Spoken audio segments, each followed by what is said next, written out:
Olá, meus companheiros de leitura, tudo bem com vocês? Aqui é a Simone na nossa quarta-feira egípcia. Vamos ler mais um bloco de capítulos do volume 1 de A Pedra da Luz, Néfero Silencioso. Na semana passada, nós acompanhamos o tribunal que iria condenar ou inocentar Néfero Silencioso do crime de assassinato.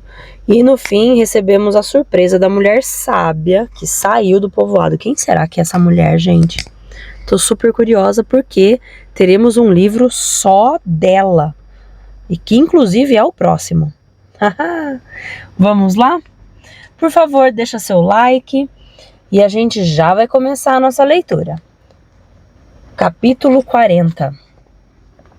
Acorde, disse Obed, o ferreiro, para Ardoroso. O que está acontecendo? Seu amigo Néfer foi liberado e 2 artesãos vieram buscar você. Ardoroso, que havia dormido 2 horas depois de um dia de trabalho intensivo na forja, levantou-se de um pulo. Pensou bem? Perguntou Obed. Chegou a hora da minha iniciação. O ferreiro não insistiu. Entretanto, estava convencido de que o jovem colosso caminhava para a desgraça. Aonde vamos? Perguntou Ardoroso. Os 2 artesãos pareciam hostis. A primeira das virtudes é o silêncio, respondeu um deles. Se quiser, siga-nos. Caíra a noite. Nenhuma luz brilhava no povoado, nem nos arredores.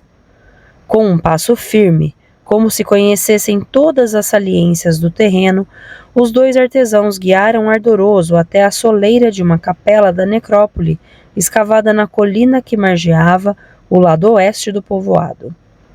O postulante fez um movimento de recuo. Não era a morte que ele procurava, e sim uma nova vida. Ainda que tivesse vontade de fazer 10 perguntas, conseguiu segurar a língua. Os 2 artesãos se afastaram e desapareceram na escuridão, deixando Ardoroso sozinho diante da porta de madeira dourada, emoldurada por um alisar de calcário e encimada com uma pequena pirâmide. Por quanto tempo ainda deveria esperar?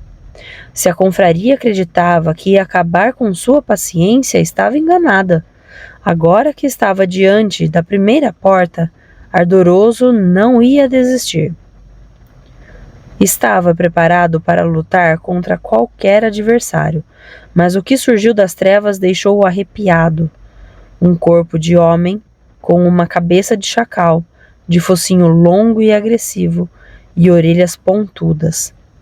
Na mão esquerda, o monstro segurava um cetro, que tinha na ponta superior a cara de canídeo, pronto para morder. O homem com cabeça de chacal parou a menos de 1 metro de Ardoroso e estendeu-lhe a mão direita. Não seria um monstro, por mais aterrorizador que fosse, que atrapalharia o seu caminho. Por isso, Ardoroso não hesitou, se bem que se lembrasse dos contos que diziam que o chacal da noite só aparecia para os mortos. Se seguir Anubis, falou a estranha criatura, ele vai levá-lo ao segredo. Mas se tiver medo, não irá muito longe. Quem quer que seja você, cumpra sua função. Essa porta só se abrirá se você pronunciar as palavras da força. O homem com cabeça de chacal soltou a mão de Ardoroso, que se indagava sobre a conduta a adotar. Não sabia as palavras. Será que precisaria arrombar a porta com socos para saber o que havia do outro lado? Antes que tomasse uma decisão radical, Anubis reapareceu trazendo uma pata de bovídeo de alabastro. Apresente-a à porta, ordenou a Ardoroso. Só ela detém as palavras da força e as palavras da oferenda. O jovem colosso levantou a escultura. Lentamente a porta se abriu. Um homem com cabeça de falcão apareceu. usando um corcelete de ouro e segurando uma estatueta de madeira vermelha que representava uma pessoa decapitada com os pés para cima. Preste atenção e não ande de cabeça para baixo, Ardoroso, senão vai perdê-la. Só a retidão evitará essa triste sina. Agora, atravesse a soleira da porta. Ardoroso entrou numa pequena capela decorada com cenas que mostravam os membros da confraria fazendo oferendas às divindades. No centro da capela via-se o início de uma escada que mergulhava nas entranhas da colina. Vá ao centro da terra, ordenou o homem com cabeça de falcão. Abra o grande jarro que lá está. Beba sua água pura para não ser consumido pelo fogo. Ela fará você descobrir a energia da criação. Ardoroso desceu a escada, de degrau em degrau, para habituar-se à escuridão. Ele chegou a uma cripta onde havia sido colocado um grande jarro e ergueu-o segurando-o pelas asas. A água que ele continha era fresca e anisada. O rapaz sentiu-se estimulado por um novo vigor, como na abençoada época da inundação, quando era dada a autorização para se beber da água da cheia. O homem com cabeça de chacal e seu companheiro com cabeça de falcão também desceram a cripta e, com tochas, iluminaram um bloco de prata e uma bacia do mesmo material, cheia de água. Eles a usaram para lavar os pés de Ardoroso e colocaram-se de ambos os lados do postulante, derramando líquido purificador sobre sua cabeça, seus ombros e suas mãos. Você está nascendo para uma nova vida, disseram-lhe, e vai percorrer o oceano das energias. No fundo da cripta, uma passagem levava a um subterrâneo ocupado por um sarcófago em forma de peixe, o mesmo que comera o sexo de Osíris quando as partes do deus assassinado foram dispersas no Nilo. Os dois ritualistas tiraram a tampa e fizeram um sinal a Ardoroso para deitar no interior do enorme peixe incrustados de lápis-lazuli. Ele, então, viveu sua primeira metamorfose ao perceber que não era só um homem, mas que pertencia à criação, unindo-se, desse modo, a todas as formas de existência. Graças ao peixe da luz, ele acreditou por instantes ser capaz de buscar a fonte da vida. Porém, o chacal e o falcão arrancaram-no da meditação para fazê-lo voltar, sair da capela e entrar numa outra, muito maior, onde 4 archotes haviam sido dispostos em retângulo. A seus pés havia 4 bacias de argila misturadas com incenso, cheias de leite de novilha branca. Os inúmeros artesãos estavam presentes. O chefe de equipe, Nébio realizado, tomou a palavra. O olho de Horus nos permite ver esses mistérios e entrar em comunhão com os seus bem-aventurados que residem no céu. Se você realmente deseja tornar-se nosso irmão, deverá trabalhar longe dos olhos e dos ouvidos e respeitar o regulamento que é nosso pão e nossa cerveja. Ele se chama cabeça e perna, porque inspira nosso pensamento e ao mesmo tempo nossa ação, servindo de leme para o barco comunitário. O regulamento é a expressão de Maat, filha da luz divina, princípio de toda harmonia e verbo criador.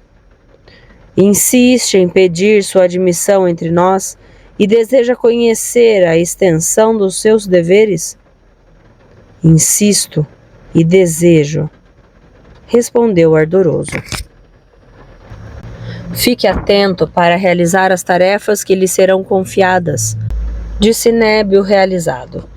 Jamais se mostre negligente. Procure o que é justo, seja coerente.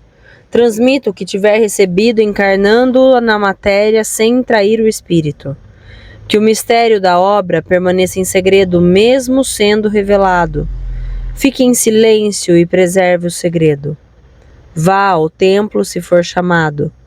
Faça oferendas aos deuses, ao faraó e aos ancestrais. Participe das procissões, das festas e dos funerais de seus irmãos. Dê sua cota para o nosso fundo de solidariedade. Submeta-se às decisões do nosso tribunal. Não tolere nenhuma maldade. Não se apresente ao templo se tiver agido contra Maat, se estiver em situação de impureza ou de mentira. Não exagere no peso nem na medida. Não lese o olho da luz. Não seja ávido. Está pronto para jurar sobre a pedra que vai respeitar o regulamento? Estou pronto. Néfero silencioso adiantou-se para descobrir uma pedra talhada em forma de cubo, de onde parecia emanar uma luz suave. Pela sua vida e pela vida do faraó, assume o compromisso de respeitar os deveres que acabei de anunciar? Assumo o compromisso, afirmou ardoroso. Hoje, declarou o chefe de equipe, você passa a ser servo do lugar da verdade, nativo da tumba, e recebe seu novo nome, Paneb, que ele possa durar como as estrelas do céu, não ser esquecido pela eternidade e preservar sua força dia e noite. Que as divindades o tornem estável como a própria verdade. Segurando na mão esquerda um bastão com a cabeça de carneiro, encarnação do deus Amon, Néfer escreveu no ombro direito de Ardoroso o novo nome, com um pincel fino, molhado numa tinta vermelha. Você, que passa a ser artesão, tornou a falar o chefe de equipe. Saiba sempre responder ao chamado. Trabalhe para ter sucesso nas fórmulas de Thoth. Resolva as dificuldades que elas apresentam e torne-se perito dos segredos.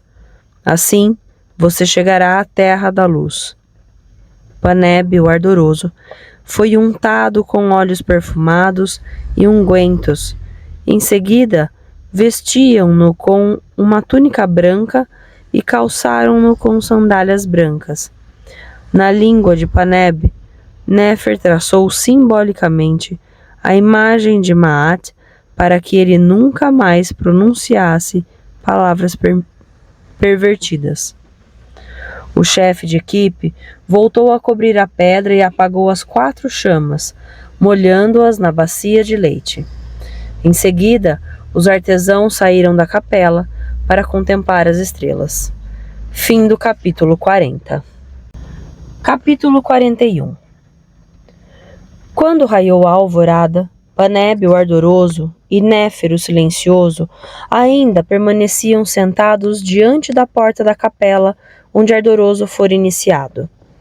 Ficaram a contemplar as estrelas onde viviam para sempre as almas dos faraós e dos sábios que ajudaram a construir a civilização egípcia desde a sua origem. Você passou pelos mesmos ritos? Perguntou Paneb ao amigo. Exatamente os mesmos. E a sua esposa? Ela também, como as outras mulheres que vivem no povoado. Todas elas pertencem à confraria das sacerdotisas de Hathor, mas a maioria delas não passou no primeiro escalão. Há muitos escalões? Provavelmente. Para os artesãos também? É claro. Porém, o essencial é que formamos uma equipagem. Qualquer que seja a nossa função, vogamos todos num mesmo barco, e a bordo, cada um tem um papel específico. Qual será o meu?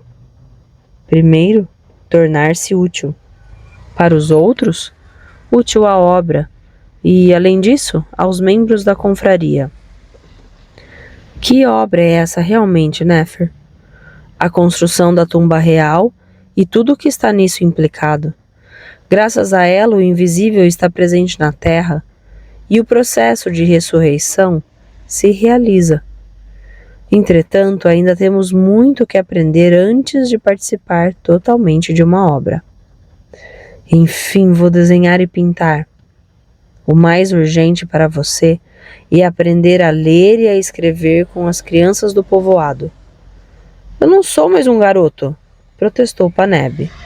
A escrita é a base da sua arte, e você não tem mais tempo a perder. Kenhir é um professor severo, às vezes minucioso, mas seus alunos são bem informados. Já que é preciso passar por isso, você sabe o significado do meu novo nome? Paneb significa o mestre. Foi o chefe de equipe Neb, o realizado, quem o escolheu, fixando para você um objetivo impossível de ser atingido. Ele está convencido de que você insistirá em se tornar um mestre, mas que sua energia será consumida de acordo com seus fracassos. Algum dia você ficará mais tranquilo. O chefe de equipe vai se decepcionar. Sim, vou me tornar um mestre no meu ofício e merecedor do meu nome. Ele acredita que pode dobrar-me sob o peso de um fardo, mas está me oferecendo uma chama que só se apagará com minha morte. Do outro lado dos muros, os auxiliares executavam suas tarefas.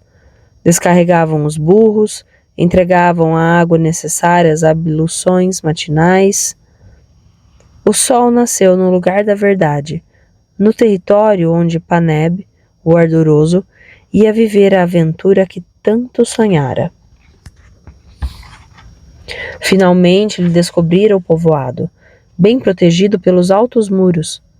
Havia outros mais baixos construídos sobre um embasamento de grossos blocos de pedra para criar um obstáculo às torrentes de lama e de cascalho provocadas pelas tempestades, raras, mas violentas. Situado a 500 metros acima do limite das cheias mais altas, que portanto não ameaçavam, o povoado ocupava todo o pequeno vale desértico, um antigo leito de torrente cercado de colinas que impediam que ele fosse visto, protegendo a sagrada aglomeração do olhar dos curiosos. Igualmente distante do templo de milhões de anos de Ramsés o Grande e do outeiro sagrado de Djime, onde dormiam os deuses primordiais, a cidade, como os artesãos às vezes chamavam o povoado, surgia como um lugar fora do mundo, isolado do Vale do Nilo. A oeste ficava a falésia da Líbia, ao sul, um contraforte rochoso, onde se apoiava o templo principal na região norte. A saída do vale e a suave encosta que levava às terras cultivadas. 2 necrópolis haviam sido construídas, de um lado e do outro do povoado. A do lado leste possuía 3 andares, o inferior para as crianças, o intermediário para os adolescentes e o superior para os adultos. A do lado oeste também dispunha de pavimentos, ficavam de frente para o sol e encerrava as mais belas capelas. Ali a vida, a morte e a eternidade uniam-se estreitamente numa harmonia a um só tempo, natural e sobrenatural.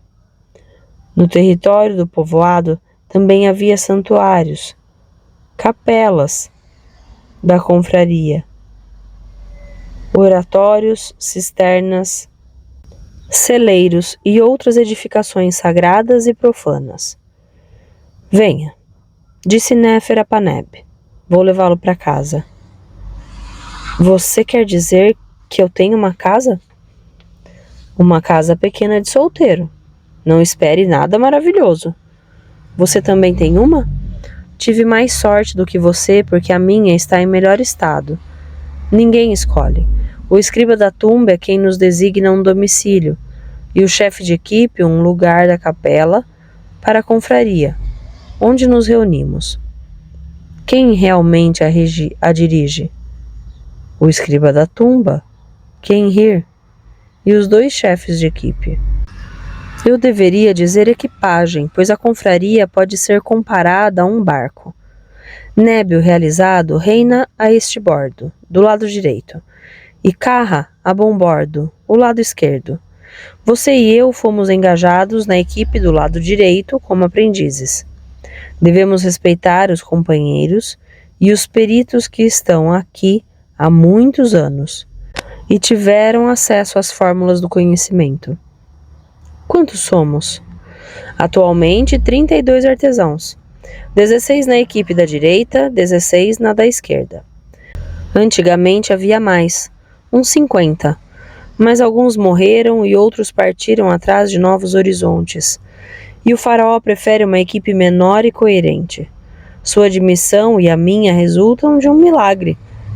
Como aprendizes, somos mantidos em silêncio para tentar ser realmente um daqueles que ouviram o chamado. Em que ofício você foi engajado? No dos talhadores de pedra, que tem por missão saber utilizar o grande cinzel, capaz de fender a rocha mais dura, e também saber esculpir com delicadeza, usando a pequena machadinha curva. A escolha foi sua? Não possuo seus dons para o desenho, respondeu Néfer, e sempre gostei da intimidade com a pedra. Para mim será o desenho e mais nada. E se o chefe de equipe lhe der outras tarefas? O jovem colosso não conseguiu disfarçar o desencantamento. Tenho um objetivo específico, e ninguém vai me desviar dele. Nébio realizado não é fácil, disse Néfer, e não gosta de que suas ordens sejam discutidas. Como você é o último aprendiz, precisará aceitá-las. Você que é meu amigo, sabe que é impossível. Por mais que ele seja um chefe de equipe, não me mete medo e vai ter de explicar o que espera de mim. No Egito, não há escravos e não vou ser o primeiro.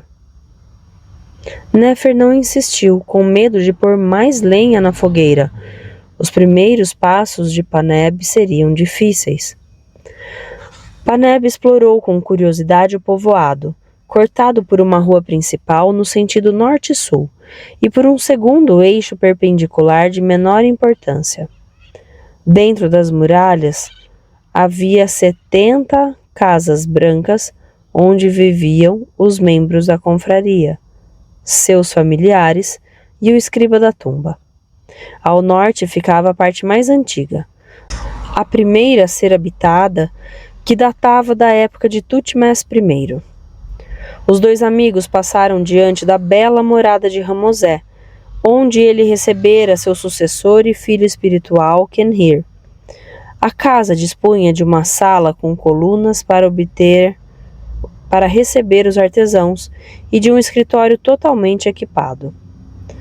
Paneb sentiu pousar sobre ele o olhar dos colegas da equipe da direita que estavam descansando. Uma dezena de crianças, de 4 a 12 anos, foi atrás dele, tagarelando e rindo.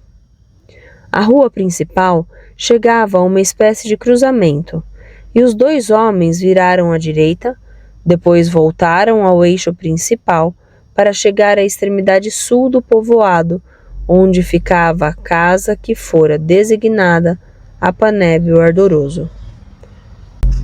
Ele contemplou-a por um longo tempo. Mas é uma ruína. Fim do capítulo 41. Capítulo 42. As paredes ameaçavam desabar. O madeiramento estava corroído e a pintura descascada. Essa casa não está em bom estado, reconheceu Néfer, mas tem a vantagem de ter sido construída no povoado. O argumento não acalmou a raiva de Paneb. Quero ver imediatamente o escriba da tumba. Sem se preocupar com as consequências da sua atitude, o jovem colosso voltou a subir a rua num passo rápido e entrou na sala de audiência de Kenhir, que sentado numa esteira desenrolava um papiro da contabilidade. Foi você quem designou para mim um pardieiro inabitável? O escriba da tumba não levantou os olhos e continuou a ler. Você é o aprendiz Paneb? Sou eu, e exijo ser adequadamente alojado. Aqui, meu jovem, um aprendiz não exige nada. Ele escuta e obedece. Diante do seu temperamento, você terá muita dificuldade em adaptar-se, e seu chefe de equipe não tardará a pedir sua exclusão. Serei o primeiro a lhe dar razão. Não devo ser tratado como os outros artesãos? Eles dispõem de um alojamento decente. Por ora, você não é nada. A confraria iniciou nas suas primeiras obrigações.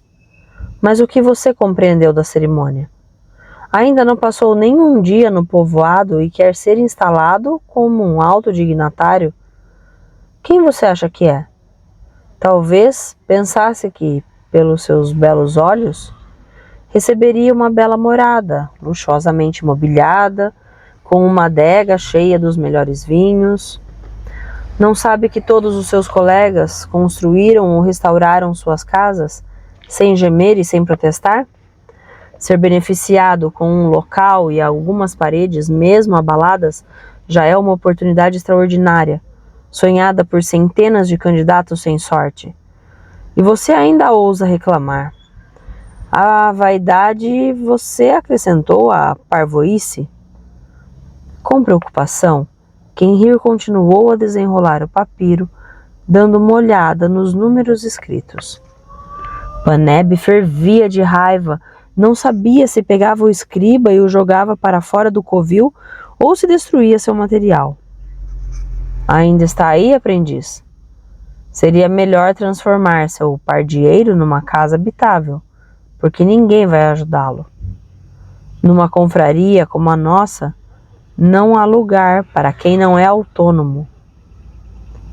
Paneb deu meia volta. Quenrir respirou aliviado. Se o jovem colosso se houvesse deixado dominar pela raiva, como o escriba poderia defender-se? Os degraus da pequena escada de pedra que ia da rua até a soleira do primeiro cômodo estavam gastos. Com exceção dos alicerces inferiores de pedra que haviam resistido ao tempo, o resto da alvenaria de tijolo seco precisava ser reconstruído. As vigas já havia aguentado tanto que seria melhor trocá-las. Era evidente que o pardieiro não era habitado há muitos anos, e primeiro seria preciso limpá-lo de alto a baixo. O discurso do escriba da tumba agradara a Paneb o ardoroso, que se conscientizara de que a ruína era sua primeira casa. Subitamente, ela lhe pareceu mais bonita do que um palácio. Posso ajudá-lo? Disse Nefer. Segundo Quenrir, é proibido.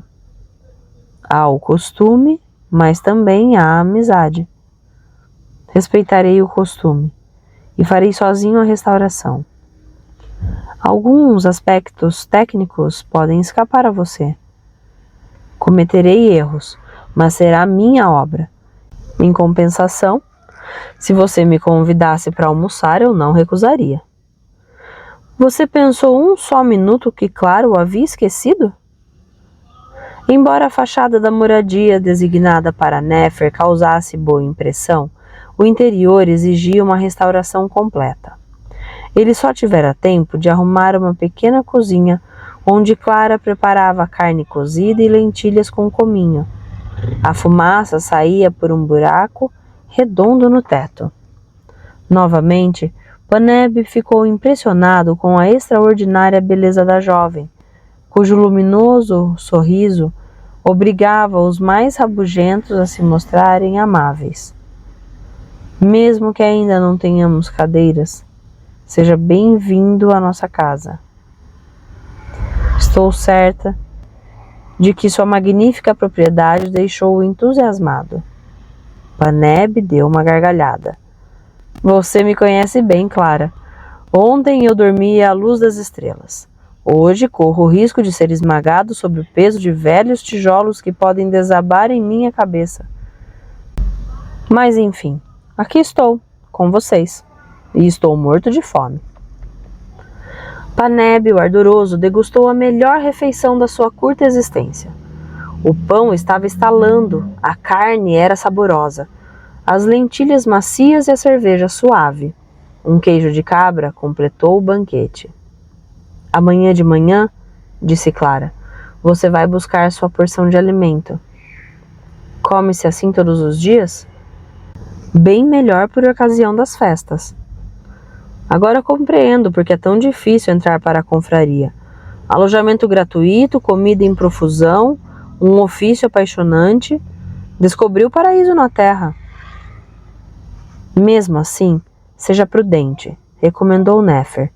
De fato é muito difícil entrar para a confraria, mas é muito fácil sair dela. Se o chefe de equipe estiver descontente, quem rir não apoiará você. E os dois conseguirão que você seja mandado embora imediatamente. Como você se entende com Neb, o realizado? É um homem rude, autoritário, que não tolera nenhuma imperfeição no trabalho. Para ser sincero, ele não gosta muito de você e não vai permitir nenhum desvio de sua parte. É possível passar para outra equipe? Não o aconselho a tomar essa atitude. Vai desagradar imensamente aos dois chefes de equipe. E Carra será ainda mais intransigente do que Neb, o realizado. Entendi. Vou entrar na luta. Por que ver o relacionamento hierárquico como uma guerra? Perguntou Clara. A pergunta surpreendeu o ardoroso. É preciso lutar o tempo todo, tanto aqui quanto em qualquer outro lugar. O chefe de equipe tentará destruir-me. Ele vai fracassar. E se a intenção dele consistir em formá-lo para que você realize obras maiores? Sou jovem, Clara, porém não tenho mais nenhuma ilusão. Entre os seres humanos só existem relacionamentos de força. Esqueceu-se do amor? Paneb olhou fixo para sua tigela. Você e Néfer formam um casal excepcional, mas não podem servir de modelo. Você é sacerdotisa de Hathor, não é? Desde a minha iniciação. Vou ao oratório todos os dias e preparo as oferendas que devem ser depositadas, tanto nos altares, no templo e nas capelas das tumbas, como em cada uma das casas. No povoado, a vida é diferente. Há casais, solteiros, crianças, e nossas casas também são santuários. Não há outros sacerdotes e sacerdotisas além dos artesãos e suas esposas. Nas nossas respectivas funções, o cotidiano não é separado do sagrado, e essa é a razão pela qual senti que um dos corações secretos do Egito bate dentro dos muros desse povoado. A nós foi proposto passar pela experiência desse mistério, de degustar o seu sabor, de escutar a sua música, e esse destino a nós pertence. Com a condição de que os chefes de equipe o queiram. Moro aqui há pouco tempo, acrescentou Clara, mas já sei que a perseverança é uma virtude essencial para se perceberem as leis invisíveis do lugar da verdade. Ele é como uma mãe generosa que dá sem fazer contas. Mas será que nosso coração está bem aberto para acolhê-la? As palavras da jovem deixaram Paneb, o ardoroso, transtornado. Elas rasgaram um véu que obscurecia seu olhar e que a iniciação também deixara intacto. Embora houvesse escutado o chamado, ele não imaginava que o modesto povoado fosse um mundo tão grande e que possuísse tantos tesouros cuja verdadeira natureza, até então, não havia percebido. Você vai dormir aqui esta noite? Perguntou Néfer. Não. Preciso cuidar da minha casa. Senão, Clara e você terão vergonha de mim. Repito que minha ajuda está disponível. Se não conseguir sozinho, sou eu quem terá vergonha da minha mediocridade. Confesso que em certas horas sou idiota. No entanto, compreendi que a restauração desse casebre é a minha primeira prova. Fim do capítulo 42. Capítulo 43. O profundo trabalho de Merry deu resultados prematuros. Em 3 meses, ele conseguiu ser graduado comandante em chefe das tropas tebanas, cuja reorganização administrativa e militar lhe havia sido entregue. Aos poucos, foi afastando os outros oficiais superiores, usando sua arma favorita, a delação, acrescida de uma ladainha de promessas que encantavam os ouvidos dos soldados. Aumento do soldo, possibilidade de reforma antecipada, melhoria da comida e modernização das casernas. Quando as promessas não eram cumpridas, Merry acusava a hierarquia de negligência e de hipocrisia, e condoía-se pelos infelizes que haviam sido enganados, afirmando que continuaria a defendê-los junto às autoridades competentes. Na realidade, diante dessas autoridades, ele tratava os soldados por gentalha e acusava-os de se beneficiarem de condições de vida por demais favoráveis. A nomeação do novo comandante em chefe fora bem acolhida, tanto pela cúpula quanto pela base, e Merry mantinha sua excelente reputação, convidando todas as noites um alto dignatário de Tebas para jantar, depois de haver cuidadosamente estudado seu dossiê para lisonjeá-lo com um máximo de eficácia. Todos os seus convidados partiam, com a certeza de que eram pessoas excepcionais e que o comandante era um homem dedicado e digno de elogios. Além disso, Serqueta sobressaía-se no papel de perfeita dona de casa, encantadora e jovial, bastante superficial para não aborrecer, representando com perfeição o papel de menina, o que enternecia os altos funcionários rabugentos, animado com suas denguices. Comandando uma esquadra de empregados, Serqueta mostrava-lhes sua outra face, a de uma patroa agressiva e sem coração. Merry e Serqueta converteram-se no casal em moda, e as pessoas importantes de Tebas aguardavam impacientemente serem convidadas para sua mesa. No entanto, o comandante tomava cuidado para não ofuscar o prefeito de Tebas, que ainda era bem poderoso e ardiloso para cortar sua carreira. Quando se encontravam, Merry fingia-se de modesto e só mostrava ter ambições razoáveis e limitadas. Aliás, ele não tinha intenção de tomar o lugar do edil, muito comprometedor nas brigas dos clãs. Era melhor manipulá-lo e deixá-lo exibir-se na frente do palco. Só se conquista um poder durável permanecendo um pouco na sombra e atribuindo a responsabilidade dos fracassos aos imbecis que achavam possuí-lo. Como de costume, o banquete fora um sucesso. O escriba principal dos celeiros e sua esposa, uma rica tebana, feia e pretensiosa, se haviam empanzinado de carne e de doces, sem esquecer o vinho branco fresco dos oásis, que, subindo-lhes a cabeça, soltou-lhes a língua. Assim, Merry obtivera algumas informações confidenciais sobre a gestão dos estoques de grãos que ele saberia usar na ocasião certa.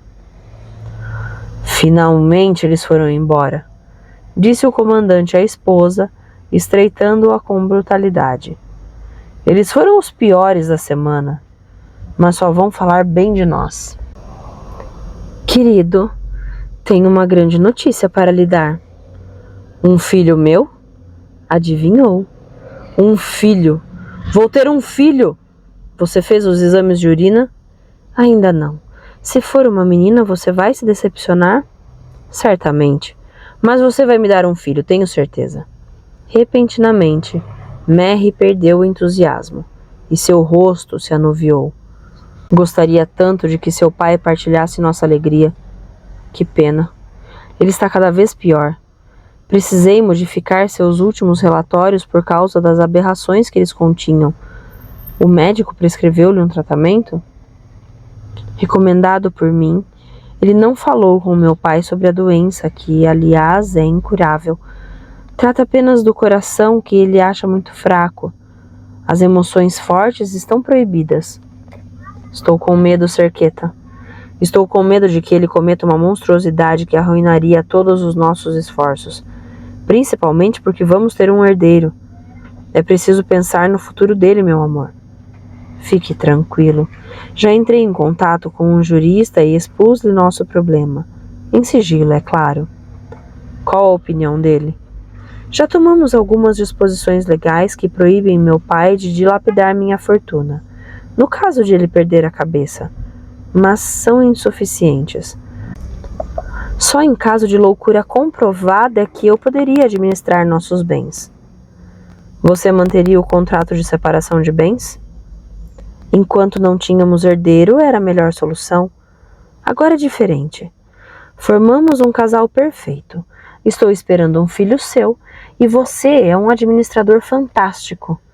Quando meu pai desaparecer, ou se for dado como incapaz, anularei o contrato e dividiremos tudo. Mary beijou Serqueta com sofreguidão. Você é maravilhosa, e não vou me contentar com um filho só. Serqueta analisara demoradamente a situação. Seu pai estava envelhecendo, usava métodos ultrapassados e não possuía mais o dinamismo necessário para aumentar a fortuna.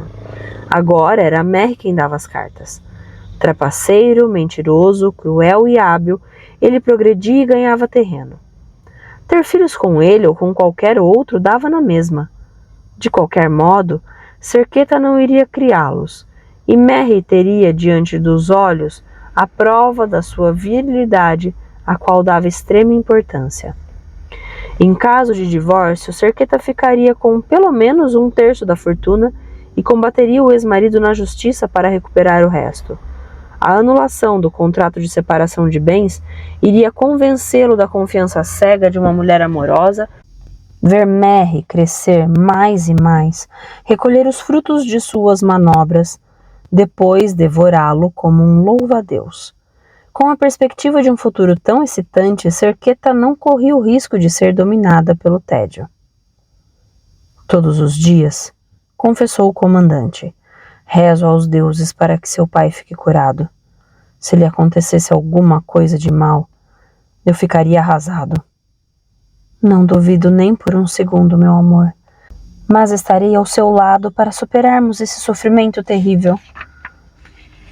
O comandante Mary convidara os subordinados mais próximos e algumas pessoas importantes para uma caçada na floresta de papiro inundada, ao norte de Tebas.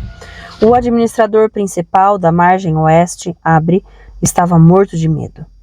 Ele sabia que o lugar era perigoso e que se lhe acontecesse alguma coisa, as chances de sobrevivência eram mínimas.